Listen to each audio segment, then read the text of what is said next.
Good afternoon and welcome aboard this Flymanx flight operating on behalf of Angola Airlines today, flying from Luanda to Cape Town. We're in a 747 and it's Angola Flight 579.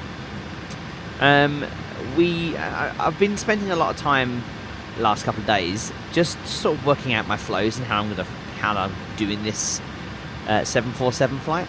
And so the first thing that's changed, I have a paper flight plan. I still do have it on my screen, it's still there, but paper flight plan I can write on, helps to remember things when you're making videos, and I can keep a check of what's going on. It's really hard, I forget so much stuff these times, that actually having a piece of paper to write stuff down on does help. I also checklists on an iPad. Not only do I have checklists, but I also have the operator's manual and the QRH, which have handy search functions. Although as long as you're not trying to search for something like the word pack, which has like 55 different entries, you're fine. So I just need to go ahead, start up my ACARS, and we can start this flight today. ACARS. So that gives you some information about the flight. I was trying to get fancy and try and like work out scripting and code, and then I realised that actually the information's just there. I just need to produce it for you so you can see it. So we're going to go ahead and do the before start checklist. Flight deck door.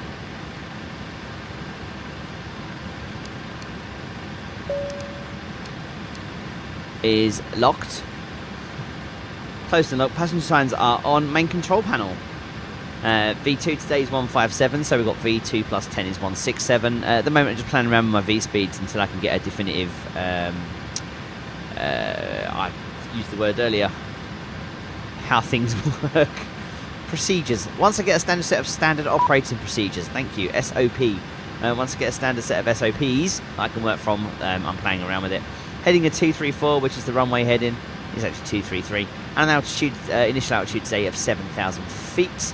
The APU, oh hang on, takeoff speeds 142, 148 and 157. That's on flaps 10. CD pre-flight is completed. Trim isn't yet set because we're just waiting to put the hydraulic pumps on. Taxi and the takeoff briefing, we're going to go off 2-3, and if we have all the engines fail, we're going to crash. And the beacon is now going on. So actually, what we should do before we do go is auto, aux. 1, 2, 3, 4. 1, 2, 3, 4. If you'll notice, the crossfeed valves are shut and the overrides pumps are not on, and that's the reason for that is because we've got equal fuel in all of our tanks, which is something I've been learning recently. And we need to put the beacon on. Beacon on. So if you step outside.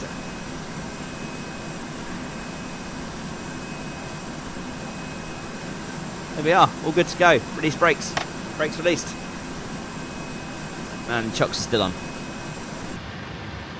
So we'll pop the parking brake back in again and release the chocks. Then we'll release the parking brake. Brakes released. Hello. How good.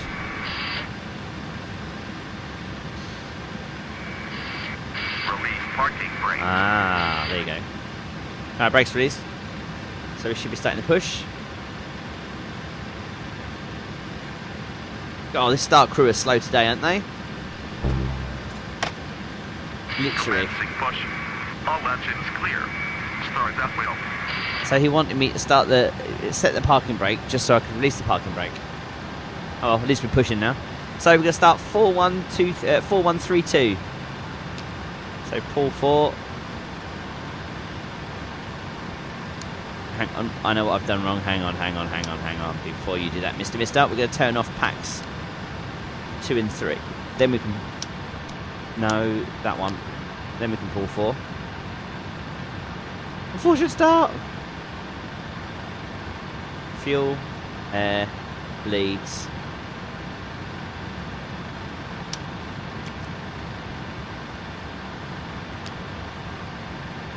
There you go, it's because the auto start was on and I didn't want to auto start it. Know your 747, that's literally what it comes down to. So we're watching the N3 to hit 25%, and then we'll throw the fuel in. I know you can start like 2 engines and all sorts, but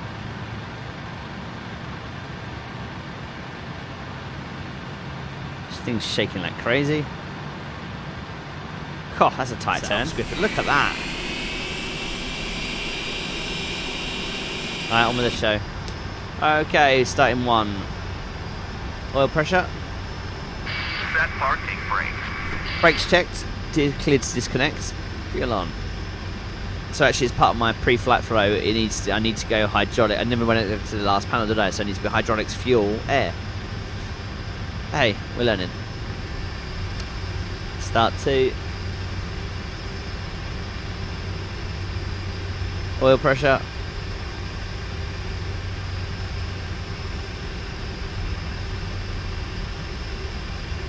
No, I don't know. I need to check what these. I'm going to check what the oil quantity should be, because I've got it set up so that we always start with what you had in the last flight. And if I keep flying this, and I don't add any oil, I'm going to give myself a self-induced engine failure of 4.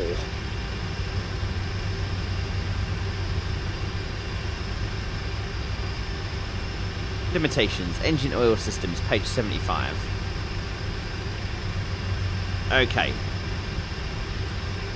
Oil systems, oil temperature must be greater than 50 degrees before advancing thrust levers for takeoff. That does not help. Engine oil quantity, here we are, page 95. Verify you have the following for the. So this is part of the pre-flight checklist, pre-flight procedures. You need to verify you have the following are sufficient for flight. What it doesn't tell you is how much you actually want on the aircraft. So as you can see, we've only got 12 quarts. Yes, oil in quarts. We've only got 12 quarts in engine 4. I'll tell you what we did do. Look at that. How's that for naughtiness? Way to blow your 747 engine. Someone got distracted. Someone got distracted. Yeah, no. So it doesn't actually say in the manual what the oil should be. Oh well. Fair enough. All right. So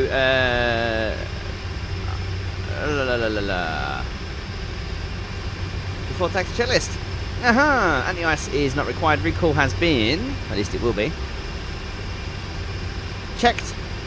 Auto brake is down for RTO. And flight controls. Full left. Full right. Neutral. Full up. Full down. Neutral. Full left. Full right. Neutral. Ground equipment is clear. Get this show on the road.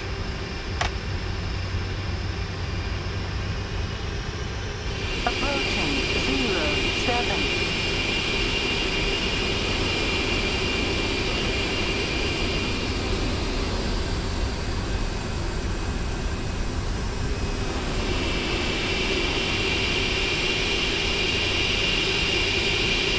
She's noisy, I'll give her that. Alright, so before takeoff checklist is flaps 10. They're not actually, they're at 5. I keep doing that.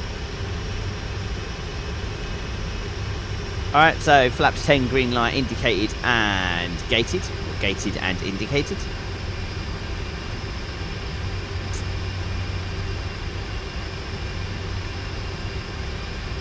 Strobes on. Approaching 23. Ah, I'm going to have to do it every time, aren't I?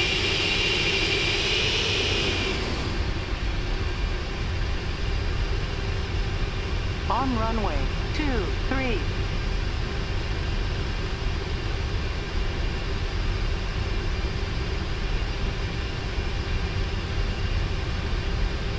That's actually quite distracting, not going to lie.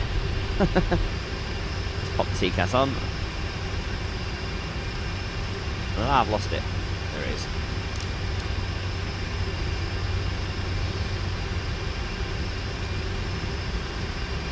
Alright, all set. Here we go. You can use your middle button.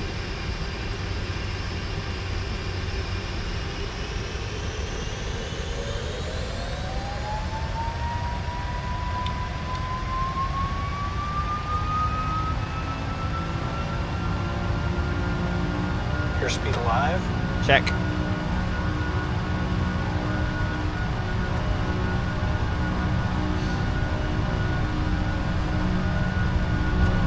Knots. Check.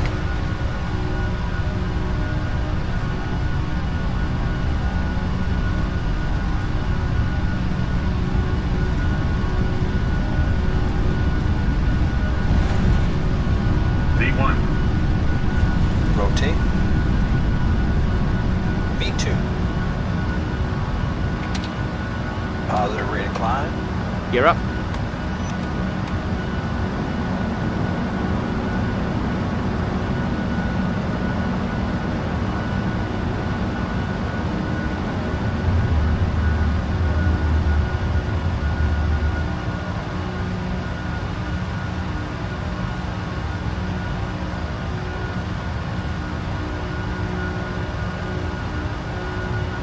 So we're literally waiting now for 1500 feet where we'll get climb power.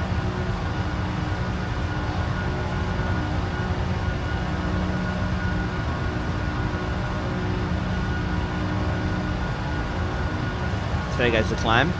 So I'm going to use the trim wheel to push the nose down and actually relax the back pressure.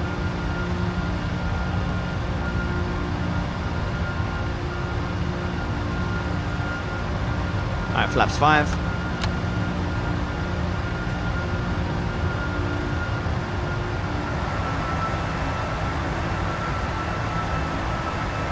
Feel like being nice to the air traffic controllers today, so we'll just climb up nice and slowly, at least through 10,000 feet.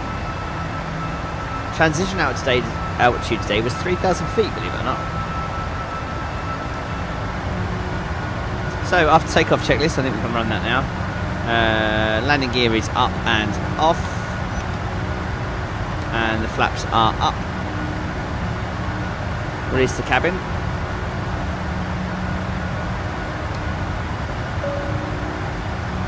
And lights off.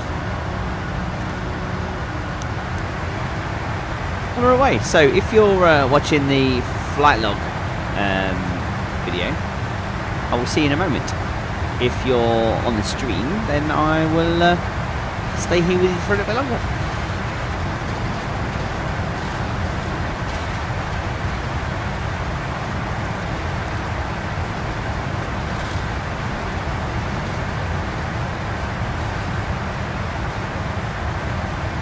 Tia, this right now for me is a worry.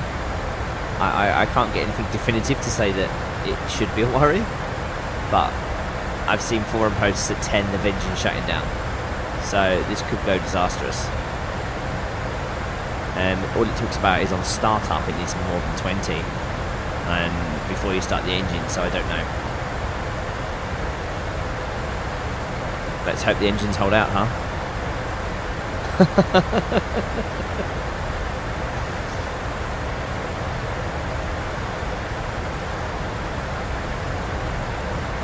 Alright, so as you can see it's 1015 down into Cape Town.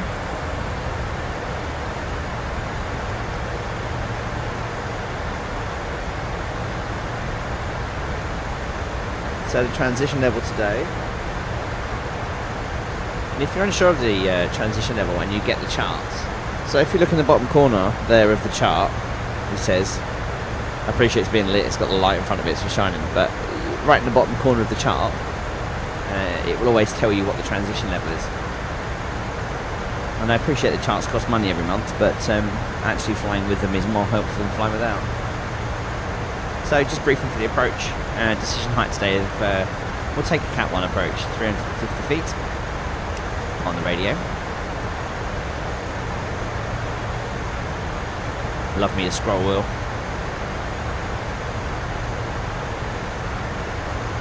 So 350, 1015 set on the barometers, and so It's just a standard ILS, so initial approach 6,500 feet. I'm not sure what the FMC says. We come down to 3,000 feet and 8.3 miles out. We pick up the glide slope, and the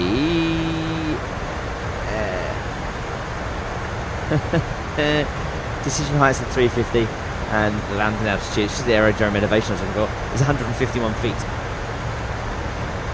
Now, you should note that to the east of the airport, the MSA, minimum safety altitude, I think is what that means, is 7,300 feet, and to the west is 4,600 feet, given the fact that there's some big mountains either side of it. So I don't know how well it's going to be modelled, but we expect some pretty naff hills.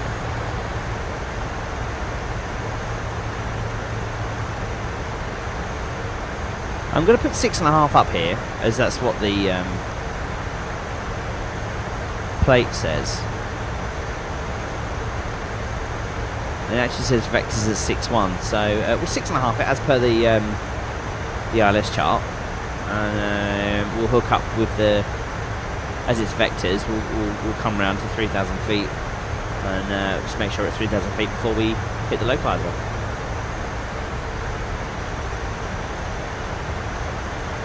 So we've got some checklists to run through. We should have checked through a long time ago. Oh, I don't want the F-comp. It was lucky I just caught the speed brake. So, descent checklist. Recall. Checked. Auto brake 2, landing date of VREF is check and return. Flaps 30, speed 142 knots, and the approach briefing has been completed. Next is the altimeters at 7,500 feet. Once we've been cleared past 7,500 feet. So this little green dot here means we're going to slow down to 210 knots. So we'll just leave it in VNAV for now, let the aircraft sort itself out, and then once we've gone past the final waypoint just here, we'll take control of the speed. And yeah, in case you're wondering, you can see it's a lot darker than what it was this morning. That's because life got in the way, and I couldn't land when I wanted to.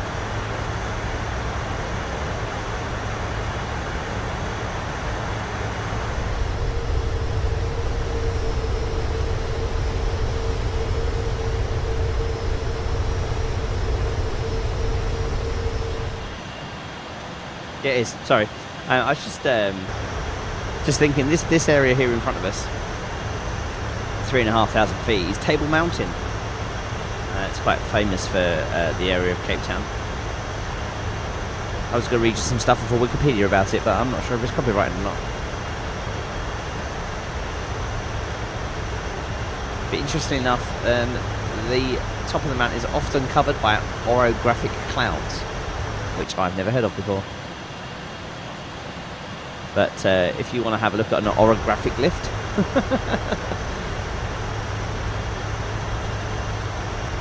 yeah, pretty cool. Alright, let's pay attention. Below 10,000 feet, landing lights on. I don't know if you only like, would you only put the inboards on? I don't know. Answers on a postcard. Even better still, answers below. Don't forget to like, subscribe and share should you find this entertaining of any sort.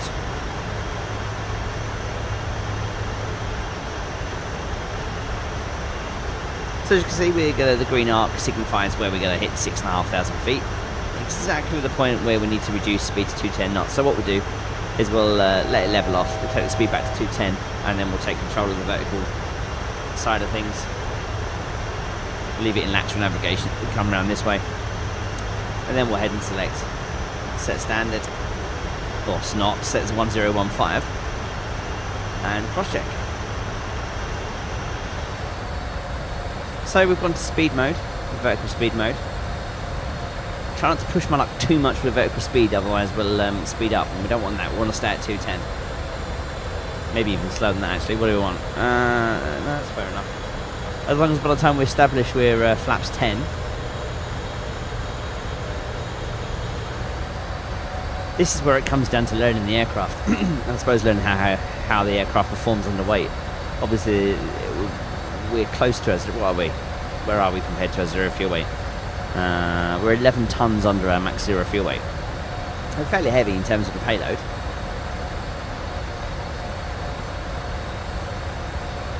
So 11,000 feet it'll hold itself. Sorry, 1,100 feet a minute it'll hold itself. 12. There you go, see now it wants to start creeping. Just see it edging slightly forward, so we'll leave it at 1,200 feet a minute. And now we'll spin around. I think? Yeah. In fact, we'll just go for 90 degrees to start with, and then we'll pick it over another 30 degrees. Reduce the speed. Flaps 5. Speed check. Flaps 5.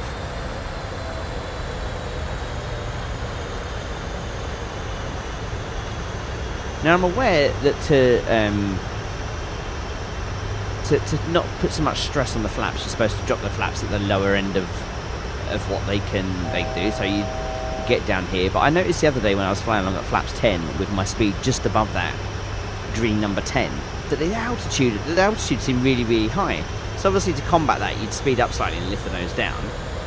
So I'd be keen to see what people think / know about where you should be running your speed in relation to what trim setting you're at. So yeah, again, if you have any thoughts on that, please leave below what you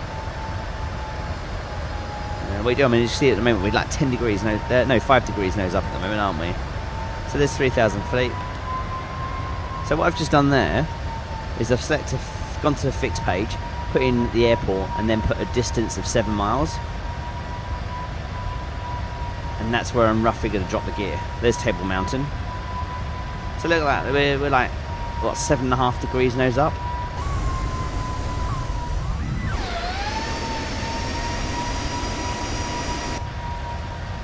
Is that right?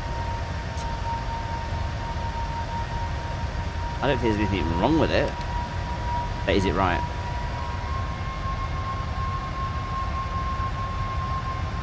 Powered by gingerbread green tea this evening. I was looking at some SOPs online, and they were suggesting that you would drop the gear now. Obviously we're like, what, 9 miles out. There's the dot, 1 dot above. Drop your gear, go to flaps 20. But having watched some YouTube videos, and I know it's the worst thing in the world ever, but there are YouTube videos out there from actual flight decks following actual operating procedures, and it took me a while to find not only the right YouTube videos, but then ones that you can actually freeze the frames on.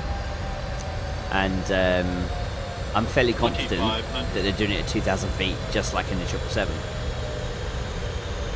As long as you're established and steady at 1,000 feet, that's the important thing. So we'll see how this works. See, the speed's creeping, and that's the problem. That's the worry. We're at 7.7 miles, so if we hit 180, I'm dropping the gear.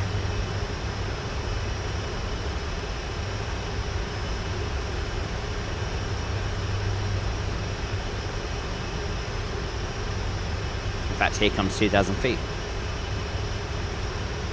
And the speed's slowing down again, look at that. 2,000, gear down. Flaps 20.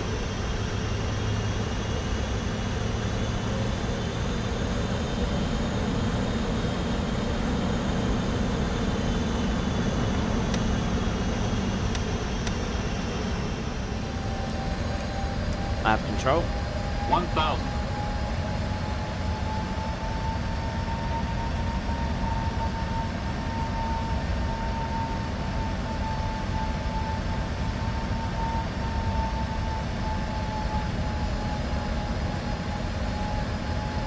Approaching minimums. 100. Wow. We totally fluffed that up, didn't we? 50.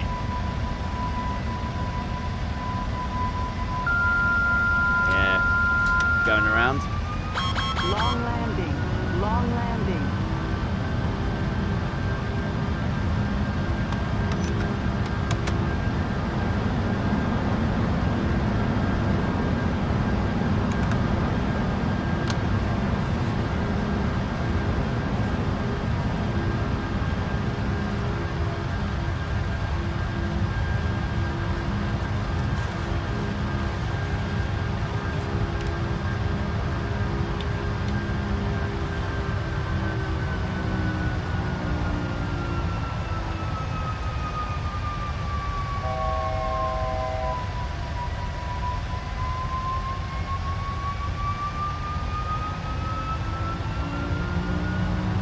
So I'm not sure what I just did then.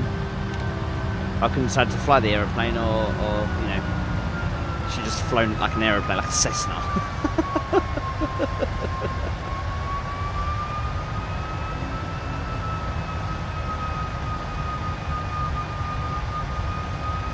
Still, at least we retracted the gear this time. Approaching minimums. Minimums. Landing.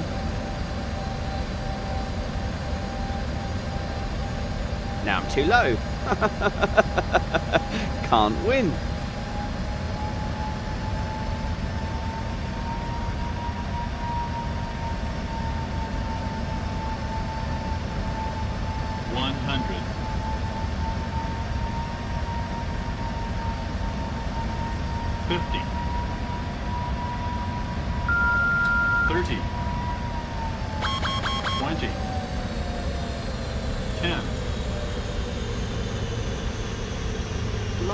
Ah, we're not going around. We're down.